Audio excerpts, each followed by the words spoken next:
Hi, everyone.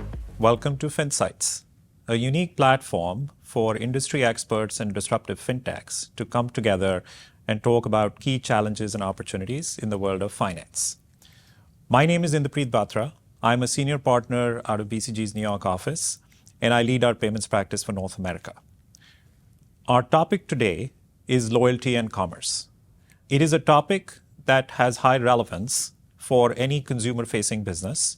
So it is a topic that has a lot of relevance for merchants. It is a topic that has a lot of relevance for payments companies, which facilitate transactions between consumers and merchants. And it has a lot of relevance for banks, who both have consumer-facing businesses and are facilitating transactions between consumers and merchants. And to bring some fresh perspectives to this topic today, I have with me Jehan Luth and Lynn Bigar. Jehan has a multidisciplinary background in computer science, epidemiology, and privacy law. I'm sure there's a story there. He's also the CEO of Banyan, which is a fintech that focuses on providing data collaboration infrastructure to both merchants and to banks to be able to get more value out of purchase data that's available with merchants and for consumers. Lynn has 25 plus years of experience building a number of global brands across technology, media, payments, and financial services. She's currently a senior advisor to BCG and is on the board of several B2B and B2C companies. And most recently, she was the global chief marketing officer of Visa. Jehan and Lynn, welcome. Thank you for being here. Thanks, great to be here. So let's start with something, very macro. With everything that's going on, inflation, around the whole shift to omni-channel experiences, consumer expectations around shopping and digital, how do you think that's changing the value exchange between buyers and sellers, so between consumers and merchants? And Jehan, let's start with you. Sure. It is, I think in the last 4 or 5 years, we can all agree the way we handle commerce has drastically changed.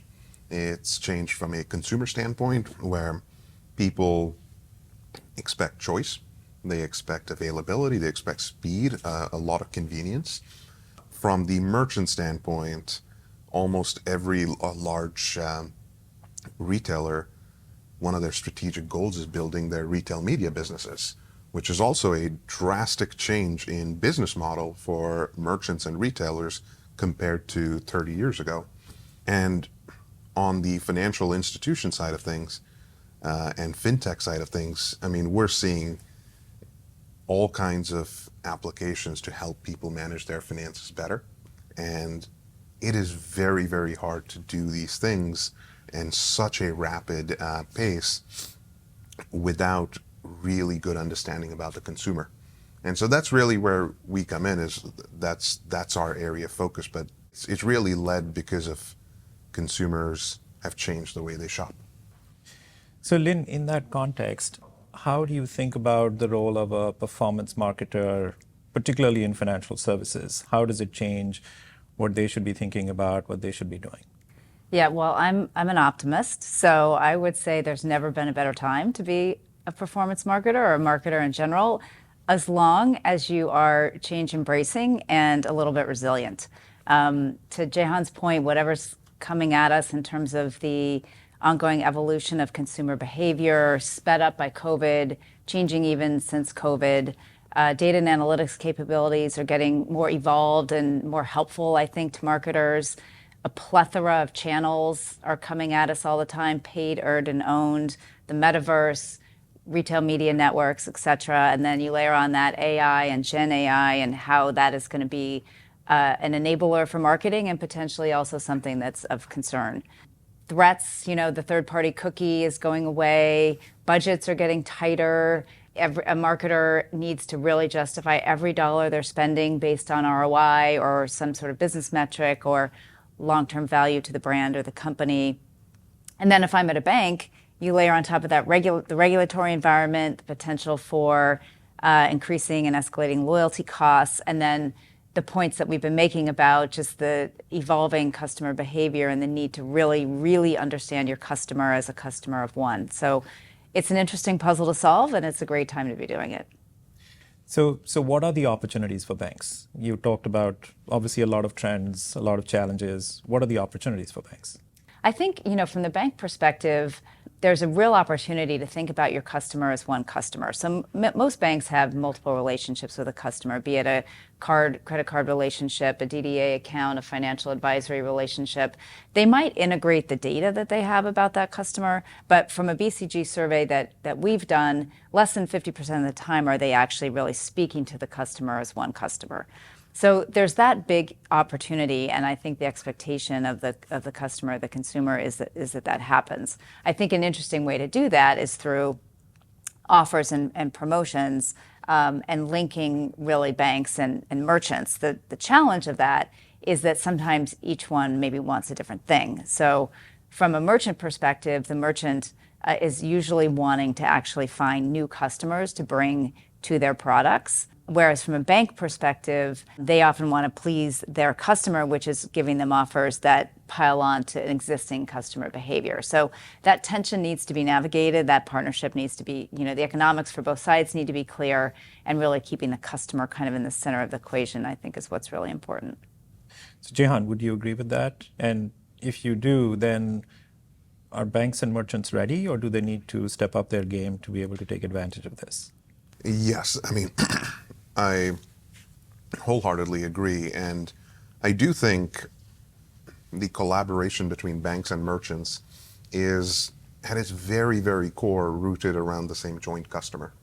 So the way we look at it is the bank and the merchant essentially have two sides of information on the same coin. And there needs to be deeper collaboration to kind of make it possible. We're starting to see this in what we refer to as atomic instances, where one merchant is collaborating with one issuer or something like that. And there's various instruments that used to take place in. Co-branded cards is a great example of that. It's just the tip of the iceberg. I think one thing in particular that's really interesting is the merchant and the bank, as Lynn mentioned, have slightly different priorities, right? The merchant wants to drive conversion and drive traffic, and the theme with retail media is they want to do so while working with their manufacturer partners in most cases. And for the issuer, driving habituation. There is a way these two worlds meet. But it needs a new way of thinking about it. It's not the bank side or the merchant side, it's how do I drive commerce? And that is a very unified view. So there is a component of readiness where there are some institutions that are further along than others.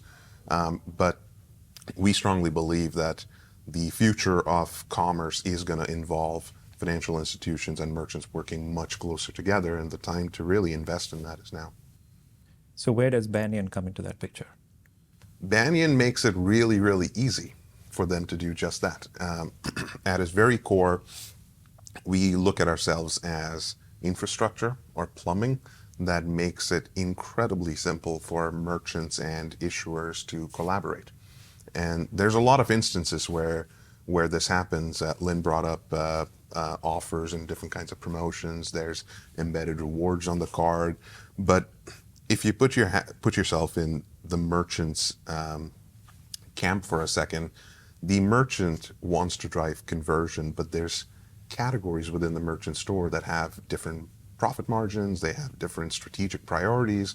So it's not really, I want to drive traffic in the store.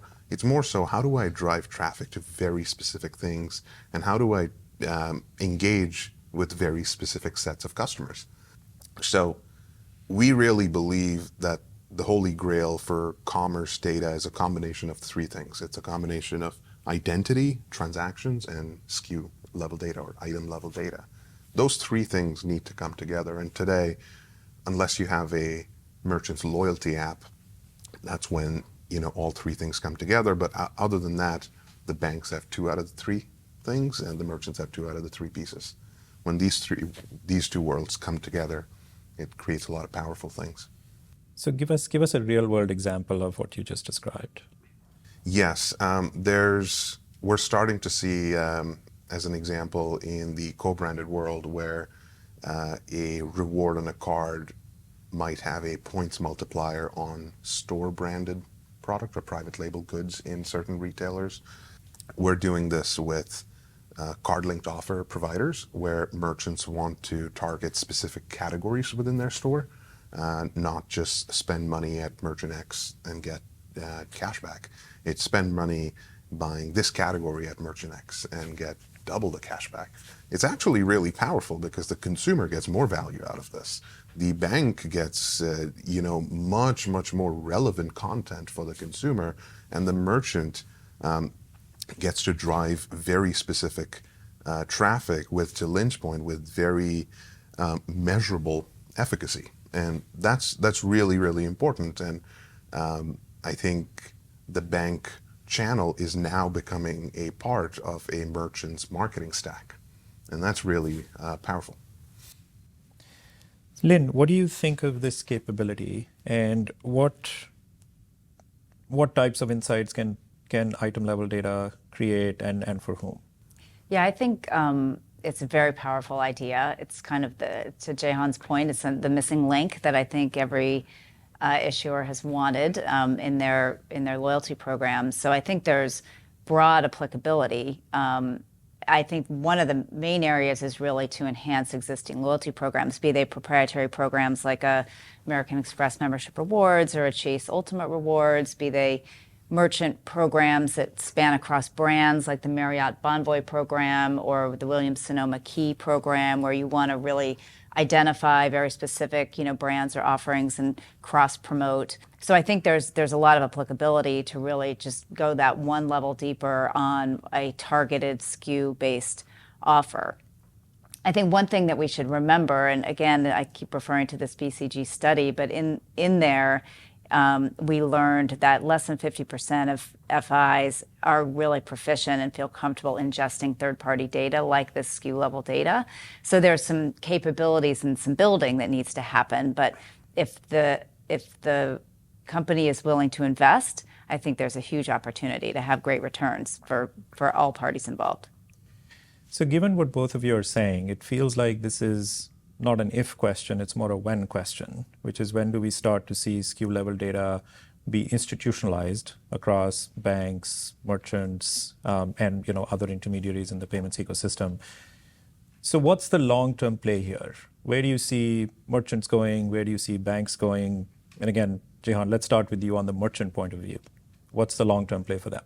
What's really interesting is the idea of leveraging SKU level data or item level data to drive commerce is not a new one. We really believe it has to be done right, and we cannot cut corners. It has to be foundational and instrumental, and our vision working with our partners is to not replace some of the platforms they work with. It's rather to help them get the most out of the platforms they work with. That's a very infrastructure approach than trying to be a solution provider saying, we are better than X. That's not our model. So the way our conversations with retailers and merchants of all types in different categories is, if you had this tool in your toolkit, what would you do? And it's actually astonishing to see they know the answer. It's just, how do I make it happen now? So that's where we come in. Our role is not to tell the merchant how to run their business. It's more so giving the merchants and our other partners the tools to make sure the ideas they're thinking of are executable very seamlessly. How do you think banks should think about this strategically? In my experience, the loyalty programs that are ongoing, embedded programs in either cards or bank relationships are the things that actually drive the most value over time for both the customer and for the bank. So I agree with what Jehan said about not trying to throw that out and move something else in. It's really, this is just a layer that can come on top to make those existing programs that much more effective. So much of what happens today are just still really broad-based promotions. The number of truly targeted offers, a targeting of one that the three of us, each get something different because we each behave differently and use our products and our relationships are different is less common than you would think. So I think there's just a huge opportunity here to leverage the kind of data and capabilities that Banyan will provide to just elevate the existing capabilities and value, always keeping the customer at the center. So just to get very practical, so Jehan, your company is like the network provider of this SKU level data. What would you suggest banks and merchants do today to get ahead of the curve? It's a lot of some of the use cases in the loyalty offers rewards world can be powered using item level data with their existing partners. So I would say there needs to be, to your point earlier, the time is now. We're seeing this in market. We're seeing engagement from consumers. We're seeing merchants really like this. So I would urge the organizations we talk to on ask their providers, ask their partners on how can I deploy this level of understanding to drive better results. There's multiple ways to do it. We typically look at it from a crawl, walk, run phase. There are some very advanced things you could do, but that's going to take time, and that's okay. But we really urge people to start thinking about this as what can I do today with the existing rails, existing partners, existing providers, existing data governance policies, et cetera. How can we power something today?